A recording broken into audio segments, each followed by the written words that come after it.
தூரத்தில் ஒரு தீவு மாதிரி தெரியுது.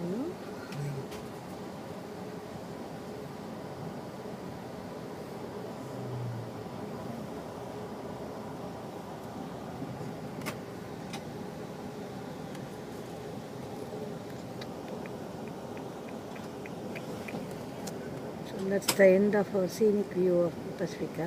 Thank you.